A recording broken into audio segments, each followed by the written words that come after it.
What's up, YouTube? Georgia Silver Hunter back, and today we will be doing a $500 Loomis roll hunt. You will see these are Loomis bank wrapped rolls. I did put them in an NF String & Son box because I picked these up from my local Wells Fargo, and they came out of one of the teller's safes. So it'll be a little bit of a different hunt because we are still trying to fill out our National Park album, and we ended up with about $250 or $300 worth of the Wilma Mankiller quarters, which have that crazy CUD error that's going for anywhere from $250 to about $1,000 on eBay.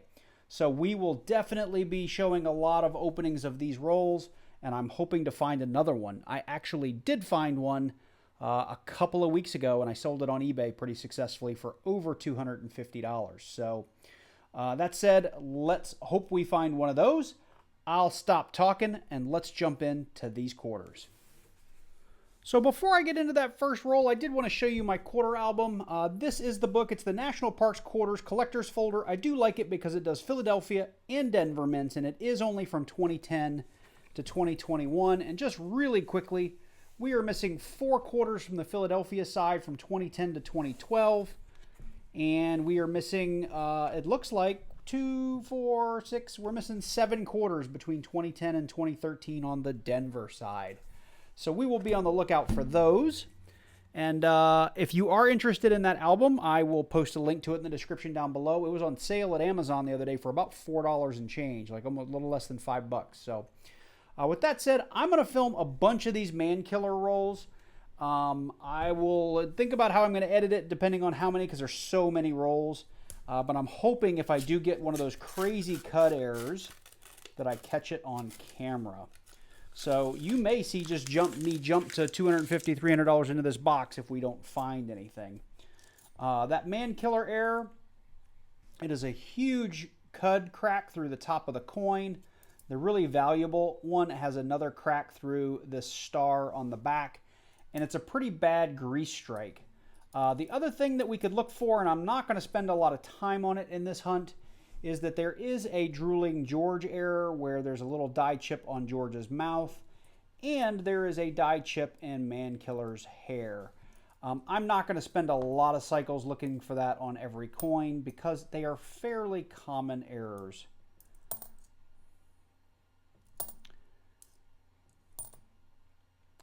So with that said, I'm going to go ahead and I'll keep going through these. Like I said, I've got 25 to 30 rolls of this. And you'll probably see a lot of them in fast forward. So here we go.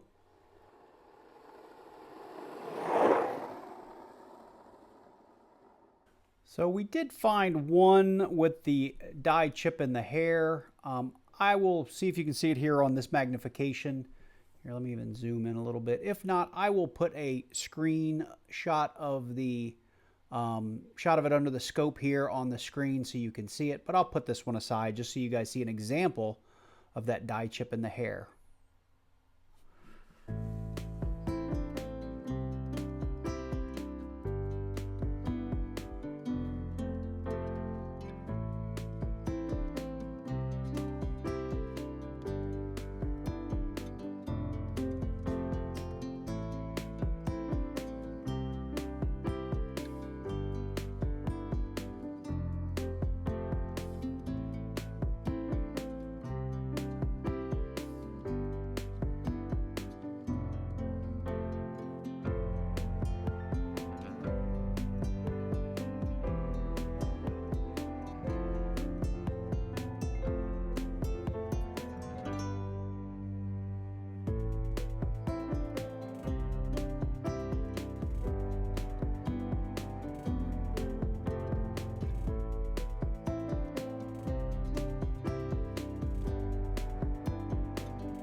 Okay, well, we have gotten through the full rolls of the Mankiller, and these were just all the random coins that were stuffed in there. So 2, 4, 6, 8, 10, 12, 14, 16, 18. Almost an entire roll of just random coins. Most of them were from the America the Beautiful series. We did have a couple of the Sally Rides and a couple of the Maya Angelou's stuffed in there. But I'm just going to go ahead and dump these in my bin here and rewrap those here shortly. But just wanted to show you that even when you get original bank wrapped rolls, that doesn't mean some other stuff's not going to sneak in there. Now, I didn't do a great job of looking at every coin because I was mainly looking for that big die CUD.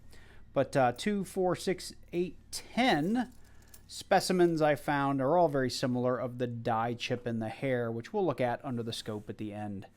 So now I'm going to start getting into rolls of regular quarters. And like I said, we'll be paying special attention for the 2010 through the 2013, just because we need those to fill the books.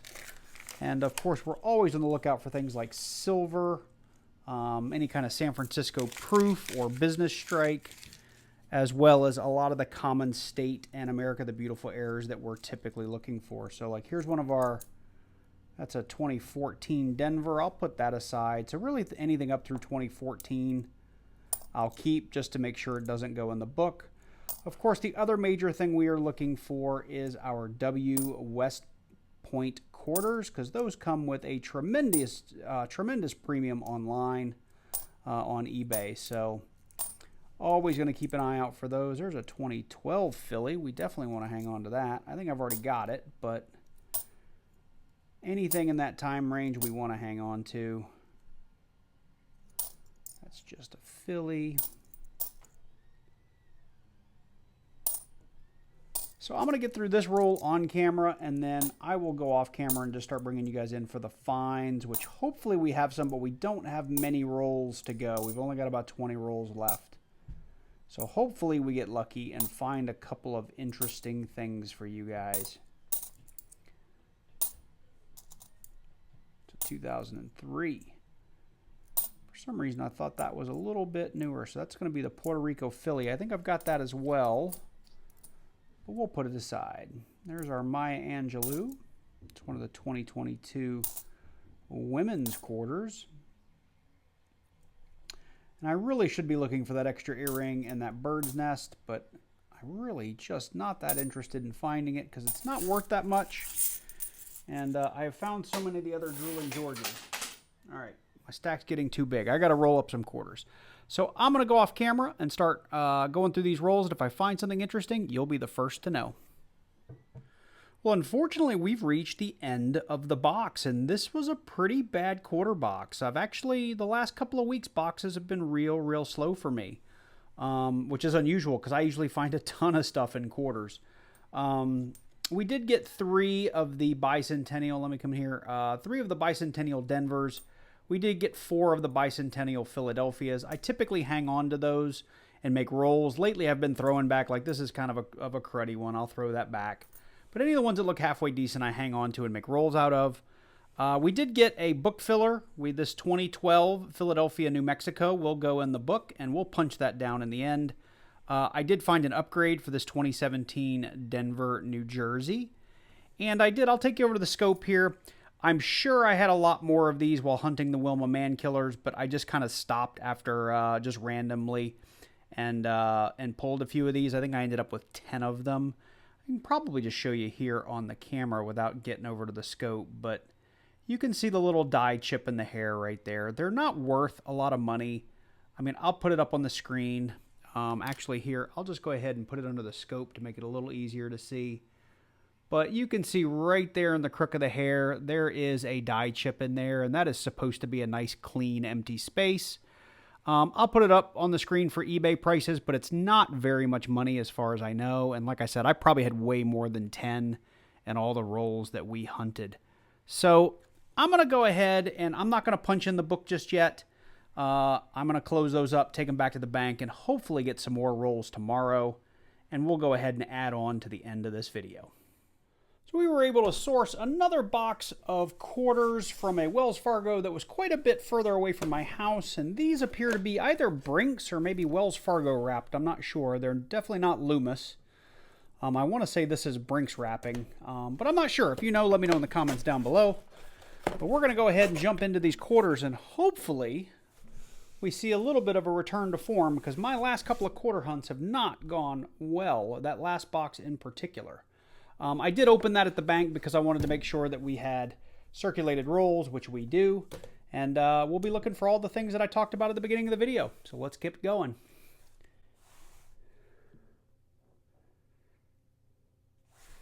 let's go ahead and do a roll together.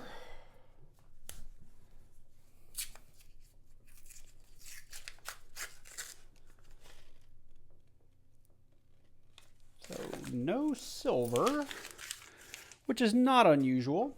I will say I'm on a Facebook group, and there was a guy that had a SLQ ender the other day, and or a standing Liberty quarter. For those of you that don't know what an SLQ is, it was dateless, but he ended up getting, I think he said 38 silvers in that box. He had 5 enders when all was said and done, which is pretty amazing. I mean, I've been hunting quarters for a couple of years now, and I think a big box of silver for me has been 4. So yeah, finding 38 silvers is pretty crazy.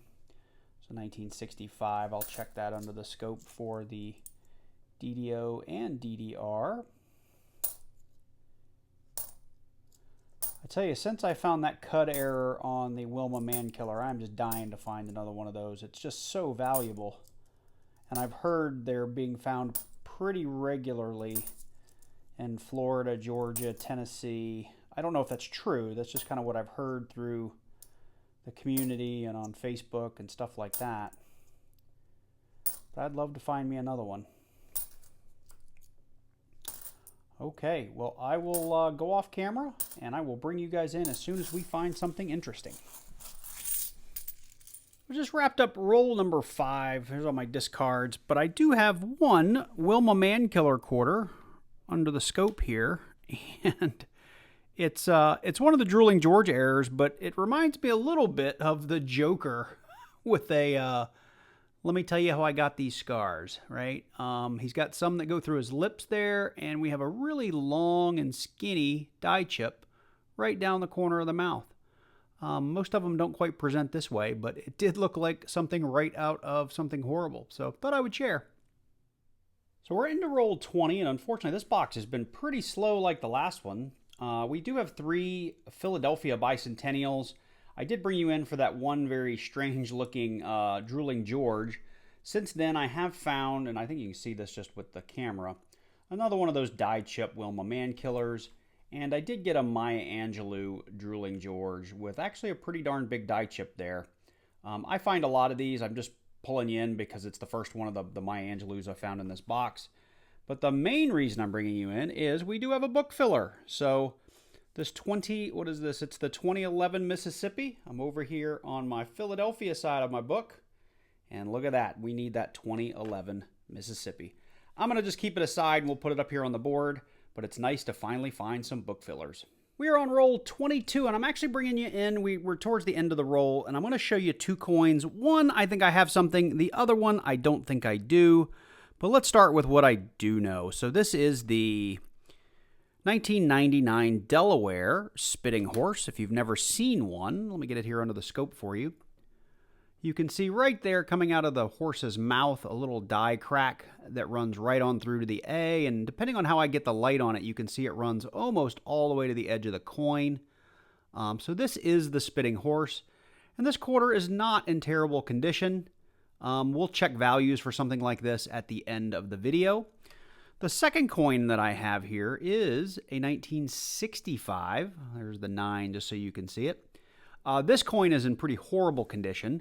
There is a DDO on this coin, and I think this is machine doubling, but I would love to hear from the audience.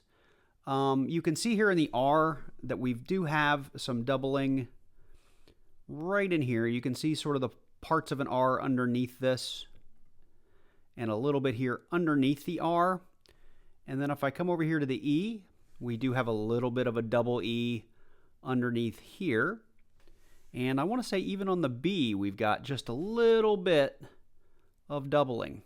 Now, I think this is machine doubling. I don't think it's strong enough to be considered a double die obverse.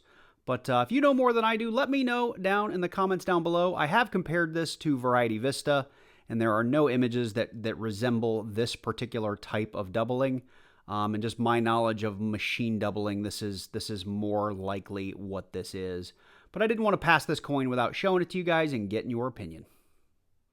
We just got into roll 24, and I'm bringing you in here on this 2005 Kansas coin. It is a little worse for wear. This Kansas has a couple of different errors on it, but the most common is the "In God We Rust" error, and that's where it gets a little bit of grease in the die and some of the lettering doesn't come off. The real value in this coin is the condition and how many of the letters have been wiped away because there was too much grease in the dies. This one is a really, really good example, though, of the T missing, and this being the "In God We Rust." Now, you can see a little bit of the T, but most of it's missing, and that's all you need for this to be considered an "In God We Rust" error. So I think this is a really good example. Unfortunately, the coin is in pretty bad shape. So we are all the way down to roll 34, and I was actually one coin from the end of the roll, and I found kind of an interesting 2021 crossing the Delaware. So this is one of those, I would say, semi-rare ones where we've got two issues. One is the big die chip on the hat. Now, this size die chip, it's been a while since I've looked at it on eBay. Several months ago, this might have fetched $5 or $6 or maybe $8 or $10. I'll have to go back and look, but definitely worth more than a quarter. But this one also has the die clash right here over his face. So that little indentation that you see around there, or maybe it's a little jut out from the coin, is actually part of Washington's neck. I believe it's right in there showing through the coin. So that's actually pretty, not showing through, but it's just, that's what caused the die clash. So anyway, this one has two issues. We got that die chip and that die clash. So we are on roll 46, and we have a welcome sight, something we haven't found in the last several boxes of quarters. We have a West Point. Now, it's got some decent circulation on it. It did come up obverse facing. We have that V75, which tells us it's going to be one of the 2020s. Let's check it out. It is the Weir Farm. Gotta love finding these W's. Only 2 million of them actually minted across the, I think it's the 5 sets of quarters per year. And these things are going for about, I want to say last time I checked, like $10 to $20 on eBay. So a W quarter's always a great find. Something in this condition probably wouldn't sell too well, but just love to add it to my collection. We're on roll 48, and we have our next find. I've been finding these a lot lately. Let's see here. These are the San Francisco business strike. So it's not a proof. A proof would have a deep mirror finish and, frosted faces here, frosted lettering. So that's how you can tell the difference between a proof and a business strike. This one, it does have that S for San Francisco. Let's check it out. It is the 2013 Ohio, so that's actually pretty new for me. Most of mine lately have been in sort of the 2017, 18, 19 years, so 2013 is probably one of the earlier ones that I have, but I'll take it. So we have reached the end of the hunt, and I wanted to do a quick wrap-up. I'll save these to the end because those are all about filling in our National Quarter Book. But starting right over here, we did have our Wilma Mankiller. This was the Drooling George. Let me zoom in here. That looked a little bit like a nice little scar there for maybe the Joker. We had another one of the die chip and the hair errors. We had a Drooling George. This was the Maya Angelou, if you recall. We did have that Spitting Horse. You can actually kind of see it a little bit, even under minor magnification. Looks really good under the scope. I did keep that 1965 pulled aside, just in case that happens to be a DDO. I'm not going to hold my breath. We did end up with 2, and I only brought you in for 1, but 2 of the "In God We Rust" errors, and even under this magnification, you can see just how hard that T is to make out, but we did get 2 of those. We did have that die chip in the hat with the die clash crossing the Delaware. We had, of course, our favorite, this W West Point Quarter V75 Weir Farms, and a San Francisco Business Strike 2013. I did get one of the newly released. This is the Nina Otero Warren Women 2022 quarters. I understand people are still having a tough time finding these in circulation. This is 2 full boxes, and I only had 1, so not surprised that people are having a tough time finding this one. And as usual, we did end up with a whole bunch of Philadelphia bicentennials, and I'll search through here and keep the best ones, and the rest I'll pitch back. So give me a second. We're going to set up the camera a little differently. We'll plug in some quarters and do a quick update on the book. So these are not the best specimens in the world, but I found them and they're decent enough. I'll plug them in, and if I happen to get upgrades, I will. But this is the 2012 Philadelphia, Mexico. That guy is going to get punched in right here. So we will have closed out our 2012s in the book. And right here we have the 2011 Philadelphia. That, well, hang on. I'm sorry, I said Philadelphia. This is the 2011 Mississippi. I misspoke. So let's go ahead and pop that guy in right there, meaning we only have 2 quarters left to fill out the Philadelphia side. Coming over to Denver. See if you can see there. So I'm going to start with the upgrade. I may not pop the old one out here on camera just so I don't have to struggle with the book. But this is a 2017 New Jersey, and I think that's going to be quite a nice upgrade right there if that's showing up okay on camera. But there's still some great mint luster on that. Super duper shiny from Denver, which I will say the Denver struck coins that I see are typically a much nicer looking coin than the Philadelphias. Over here we also found the 2011 Denver. We're going to go ahead and throw that in. Did I say Denver? I don't know what's wrong with me. This is the 2011 Mississippi. Thank you. We'll pop that guy in, and we ended up with a 2011 Pennsylvania. This one's not great, but it's about as nice as I've been able to find. So I'm going to go ahead and plug that in, and hopefully one day I can upgrade that. So we're really only looking at 5 holes left for Denver. With that, I'm going to close the video here. Oh, I guess before I do that, I do have one 2012P New Mexico. It is an awful, awful shape. There's no way I'm putting that in the book. But I do have that one. I've just kept it in this little thing. And as I've been able to find nicer coins, I've been plugging them into the book. So with that said, I'm going to close the video here. I hope you enjoyed it. It's a different video than I thought I was going to make. With all those Mankiller quarters, I thought I was going to get another CUD. So I was really excited about that. But at least I was able to get a second box and find some interesting coins. I hope you guys enjoyed this one. If you did, drop on down below, click that like button, leave me a comment. If you're new to the video and you want to see more videos in the series of this book, check out my playlists from my channel. It will be very helpful if you subscribe to the channel and click that little bell and select all so you get notified each and every time I do release a new video, and it'll help you keep track of the next episode in this quarter series. So with that said, I hope you guys take care, and I look forward to seeing you in the next one.